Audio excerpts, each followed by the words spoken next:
রাজধানী সহ দেশের বিভিন্ন এলাকায় আবারও বেড়েছে লোডশেডিং।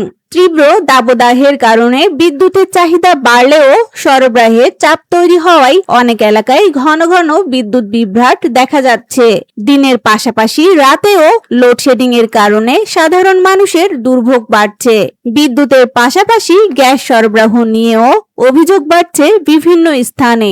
অনেক এলাকায় রান্নার সময় প্রয়োজনীয় গ্যাস না পাওয়ায় ভোগান্তিতে পড়ছেন বাসিন্দারা। ব্যবসা প্রতিষ্ঠান ও ছোট শিল্প কারখানাগুলোও সরবরাহ সংকটের প্রভাব অনুভব করছে। বর্তমান দাবদাহ পরিস্থিতিতে বিদ্যুৎ ব্যবহারের পরিমাণ স্বাভাবিক সময়ের তুলনায় অনেক বেড়েছে। এতে বিদ্যুৎ ও জ্বালানি খাতে অতিরিক্ত চাপ তৈরি হয়েছে। রাজধানী এবং বিভিন্ন জেলার বাসিন্দারা দ্রুত পরিস্থিতির উন্নতি প্রত্যাশা করছেন। বিদ্যুৎ ও গ্যাস সরবরাহ স্বাভাবিক রাখতে সংশ্লিষ্টদের কার্যক্রম এখন বিশেষভাবে গুরুত্ব পাচ্ছে।